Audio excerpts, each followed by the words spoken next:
Os anjos e os pastores. Havia naquela mesma região pastores que viviam nos campos e guardavam o seu rebanho durante as vigílias da noite. E um anjo do Senhor desceu aonde eles estavam, e a glória do Senhor brilhou ao redor deles, e ficaram tomados de grande temor. O anjo, porém, lhes disse: Não temais, eis que vos trago boa nova de grande alegria, que o será para todo o povo. É que hoje vos nasceu, na cidade de Davi, o Salvador, que é Cristo o Senhor. E isto vos servirá de sinal: encontrareis uma criança envolta em faixas e deitada em manjedoura. E subitamente apareceu com o anjo uma multidão da milícia celestial, louvando a Deus e dizendo: Glória a Deus nas maiores alturas, e paz na terra entre os homens a quem Ele quer bem.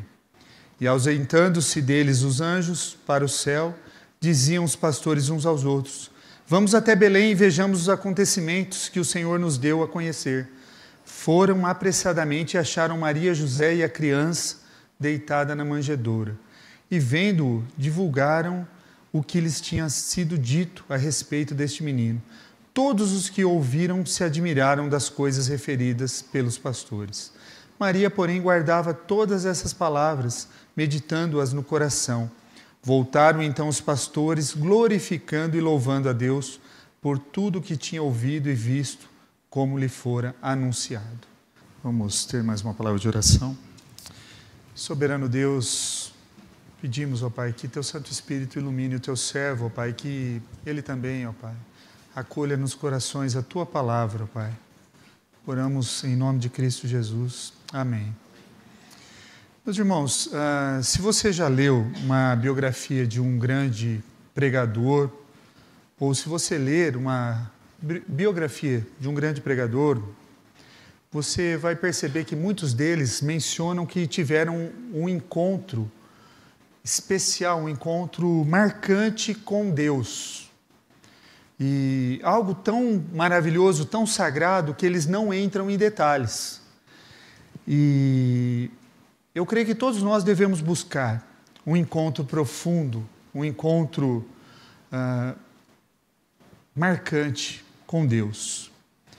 E tenho certeza que se você procurar, se você buscar, vai ser algo que vai marcar a sua vida de uma maneira especial.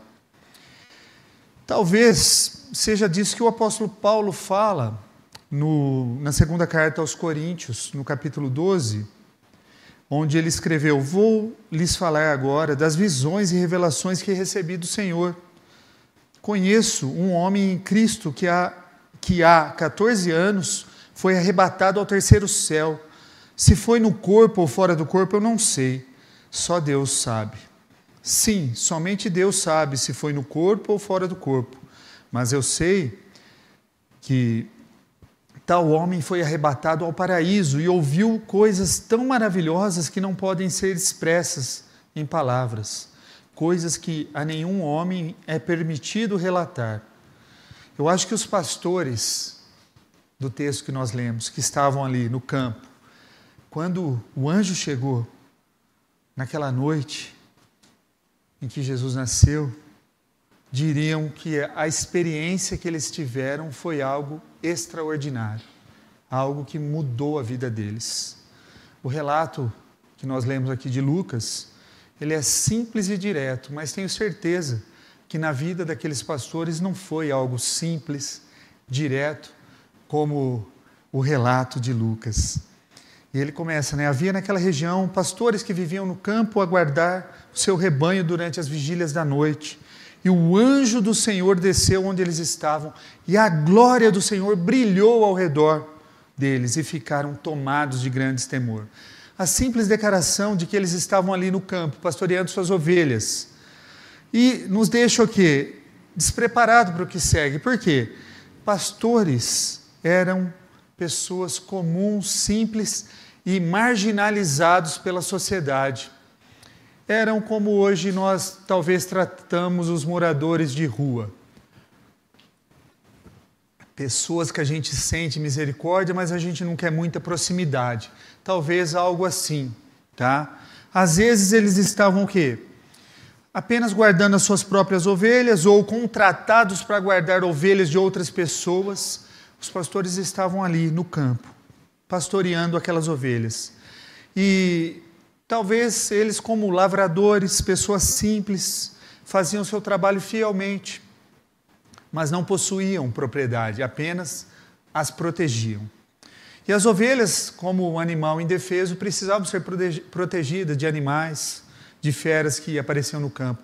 E muitas vezes esse pastor fazia um cercado ou guardava elas numa caverna e, se caso aparecesse algum animal, ele se colocava entre as ovelhas e o animal que pretendia atacar aquelas ovelhas. E talvez eles estivessem guardando também ovelhas que seriam usadas nos sacrifícios, nos rituais do templo. Então eles tinham que ser extremamente cuidadosos com aqueles animais.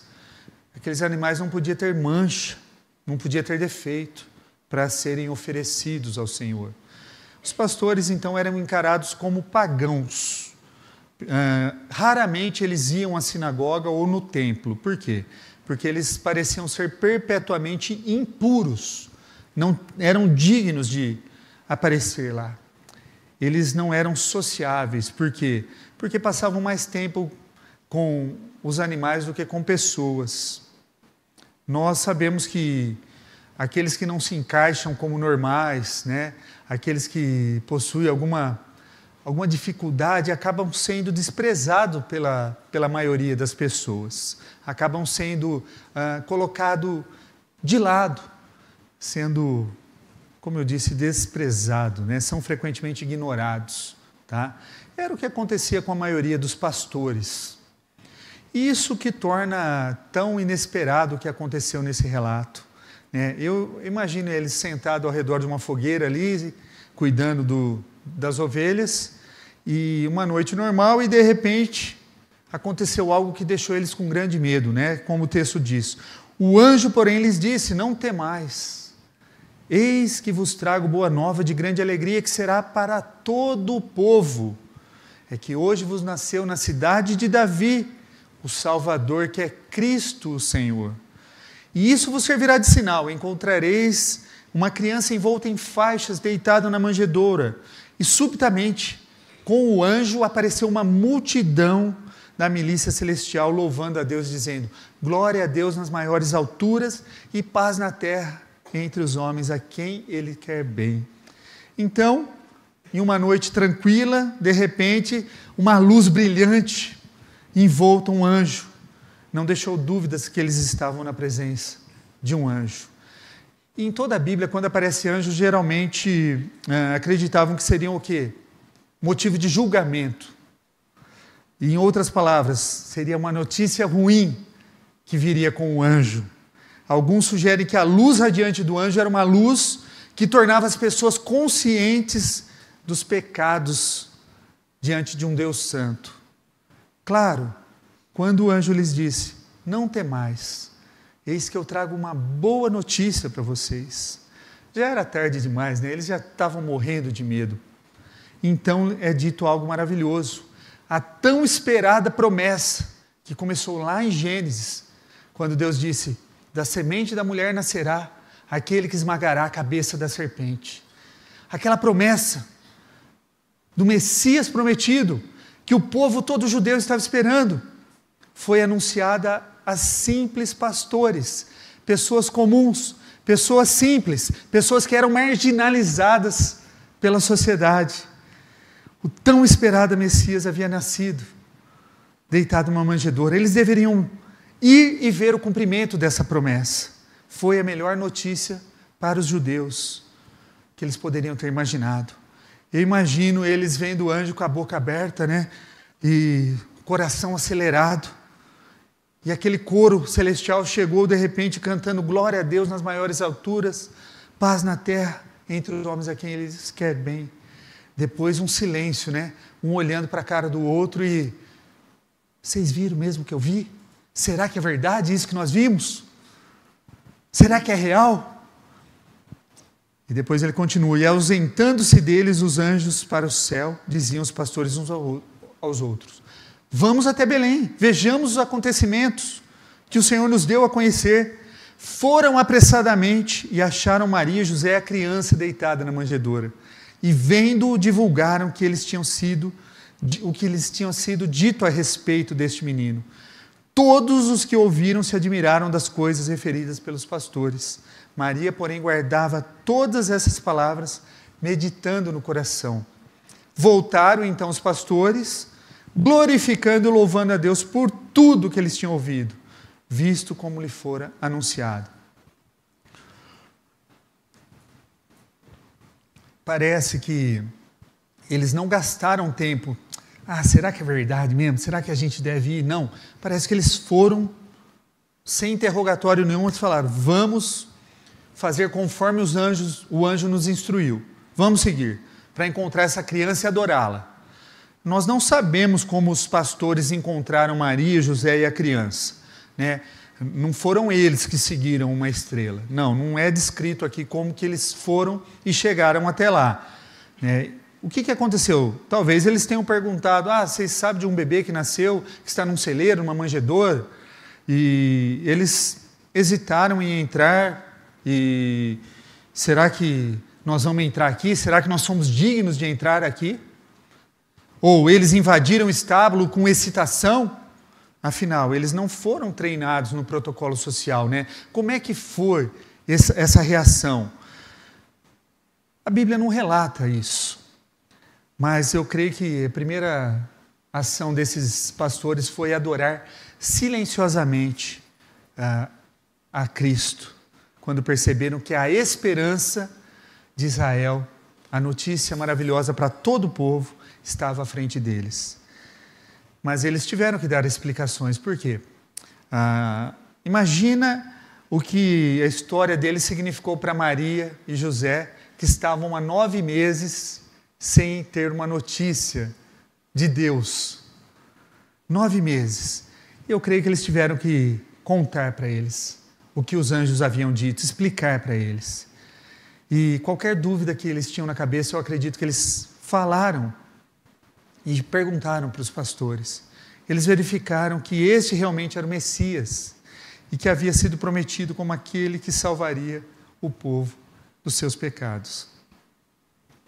Nós não sabemos quanto tempo também que eles ficaram lá, se eles encheram Maria e José de perguntas, o texto não fala, e se Maria e José fizeram perguntas aos pastores, também não. O que sabemos é que eles ficaram animados, e quando eles deixaram ali o estábulo, embora não fossem muito sociais, eles não puderam conter aquela alegria contagiante, e eles saíram falando para todo mundo. Imagine as pessoas que encontraram esses pastores, não apenas pela história que eles estavam ouvindo, mas de quem eles estavam ouvindo, de quem estava proclamando aquela mensagem.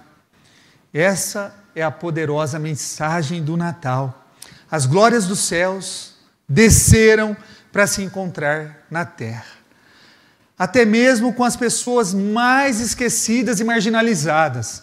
Essa é a maravilhosa notícia do Natal. O Natal é para todos. Jesus não nasceu somente para a elite do mundo, Jesus nasceu para todos, Ele nasceu para toda a humanidade, porque todos podem serem salvos dos seus pecados por Deus. E nós vemos esse relato em Filipenses capítulo 2, a incrível realidade do que aconteceu naquela noite. Filipenses 2, a carta de Paulo relata, pois ele, subsistindo em forma de Deus, não o julgou com usurpação ser igual a Deus. Antes, a si mesmo se esvaziou, assumindo a forma de servo, tornando-se em semelhança de homens e reconhecido em figura humana. A si mesmo se humilhou, tornando-se obediente até a morte e morte de cruz, pelo que também Deus o exaltou sobremaneira e lhe deu um nome que está acima de todo nome, para que ao nome de Jesus se dobre todo o joelho nos céus e na terra e debaixo da terra, e toda língua confesse que Jesus Cristo é o Senhor, para a glória de Deus Pai. Esse é o mistério, meus irmãos. Essa é a mensagem. A época é o Natal, o motivo é a cruz. Esse é o mistério da encarnação. Esse humano Deus, Cristo homem. O céu toca a terra, o eterno toca o temporal, O santo estende para o profano. É realmente uma noite especial, uma noite diferente, maravilhosa. É uma noite sem outra igual. E há mais na história, né, do que apenas aconteceu em Belém. Por quê? O bebê nasceu naquela manjedoura, cresceu, de alguma forma ele viveu uma vida sem pecado, nos ensinou sobre Deus, o Deus que nos ama. Ele quer um relacionamento conosco, quer nos dar uma vida nova, uma vida em paz, quer nos libertar da nossa vida pecaminosa. E libertar não significa que você não vai mais pecar, mas Ele vai te tratar como um justo. E o Espírito Santo vai te capacitar a pecar cada vez menos. Ele nos mostrou o seu poder com os milagres que realizou, sua sabedoria nas palavras e no modo como ensinou. Ele era Deus entre nós para mostrar o coração de Deus da maneira mais humana possível. E então, ele foi preso, condenado à morte, a morte de cruz, a pior morte que podia existir naquela época, para o pior criminoso. Mas ele não lutou, ele não reivindicou a sua inocência. Ele se entregou voluntariamente àqueles que procuravam exterminá-lo. E 3 dias depois da sua morte, ele ressuscitou dos mortos. Explicou tudo àqueles que estavam ao seu redor, aos seus seguidores. Ele morreu porque Deus é justo e o pecado precisa ser punido. Um Deus santo, incompatível com o pecado precisava ser punido e foi punido em Cristo. Como Filho de Deus, ele trocou a sua vida por todas as nossas vidas. É o ofício que torna uma vida mais valiosa do que as outras. O ofício de Cristo. Quão valioso era o ofício do Filho de Deus. É por isso que Jesus pode dar a sua vida como pagamento pelo pecado de qualquer um que aceite como Salvador e Senhor. João, no Evangelho, no capítulo 1, como foi cantado aqui, ele diz assim: o verbo estava no mundo e o mundo foi feito por intermédio dele. Mas o mundo não o conheceu. Veio para o que era seu. E os seus não o receberam. Mas a todos quanto o receberam, deu-lhes o poder de serem feitos filhos de Deus. A saber, os que creem no seu nome. Os quais não nasceram do sangue, nem da vontade da carne, nem da vontade do homem, mas nasceram de Deus. Todos aqueles que receberam e creram em Cristo são considerados filhos de Deus. Então, quando você ouve aquele ditado popular, todo mundo é filho de Deus. Não, não é todo mundo que é filho de Deus. É aqueles que creem. Todos aqueles que creem em Jesus.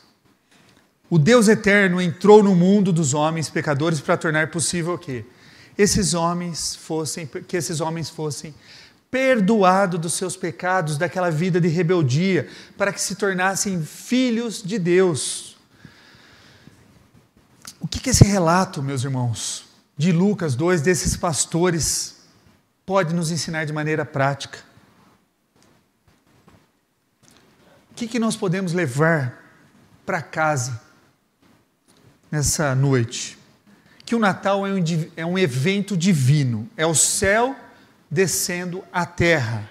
É Deus tornando o impossível possível. Segundo, é uma mensagem para todos.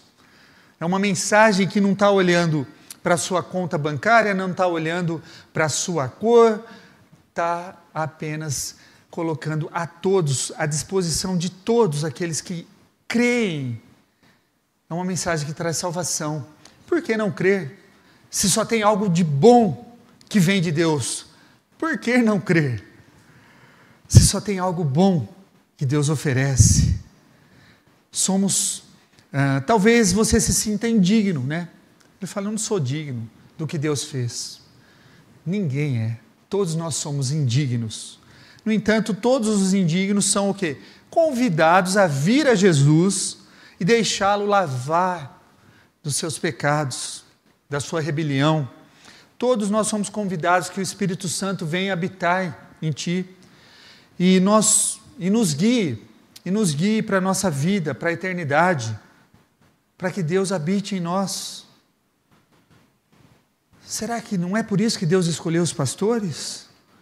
Quem seriam os pastores hoje em dia? Quem são as pessoas marginalizadas hoje? Quem são as pessoas que a gente não quer muita proximidade?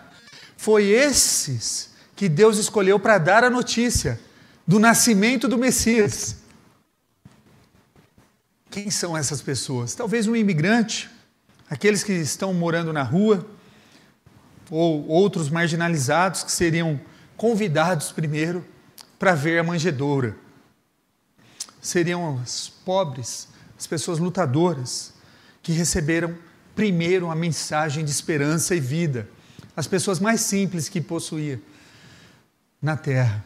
Foi esses que Deus escolheu para portar a notícia, para serem os primeiros a receberem as notícias.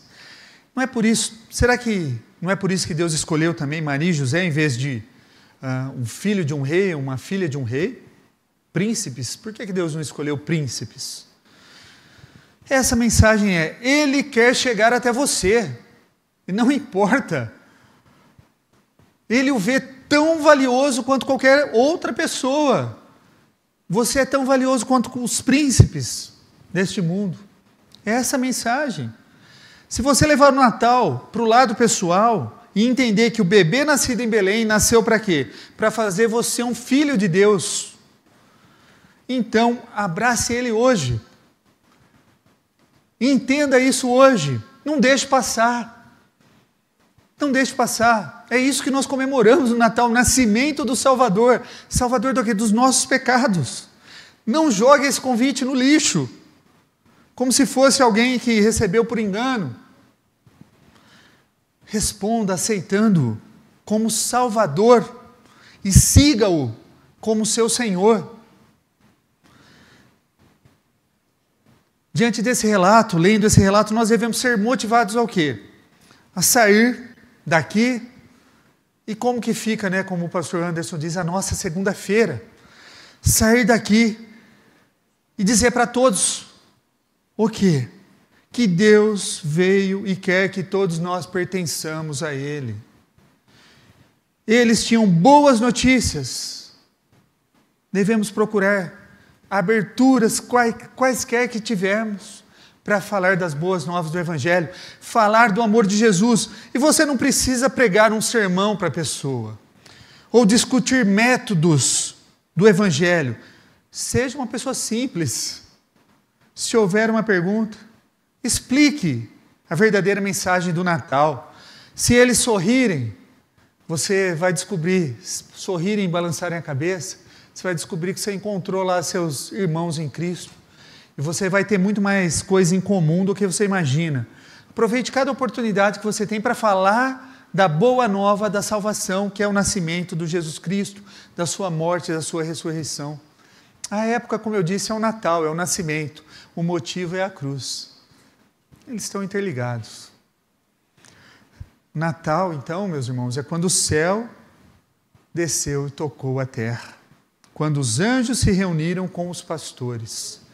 E quando uma pobre jovem e seu marido tiveram o privilégio de testemunhar dessa maravilha. O momento que o céu tocou a terra e Deus tornou o homem, se tornou homem. Foi um momento sagrado, uma experiência como nenhuma outra. Eu não sei quantos de vocês ainda não aceitou Cristo como Salvador e não segue Ele como Senhor. Não desperdice esse convite maravilhoso. Não desperdice tão boa notícia. Seguir a Cristo como Salvador, aceitá-lo, segui-lo como Senhor, aceitá-lo como Salvador. É uma notícia maravilhosa que só tem algo maravilhoso para te trazer. Uma esperança que nada nessa terra poderá te dar. Espero que você tenha um relacionamento profundo com Deus, que você tenha uma intensidade, você e Deus, porque é algo pessoal. Eu não vou poder fazer por você. É você que vai ter que ter essa experiência genuína, essa experiência maravilhosa com Deus. E Ele vai transformar a sua vida de uma maneira ímpar, de uma maneira tão profunda, que você vai querer contar para os outros o que Ele fez para você. Que Deus nos abençoe, meus irmãos. Que Deus nos dê a graça de sairmos, de proclamarmos como esses pastores, anunciando as boas novas da salvação. Que Ele nos abençoe. Amém.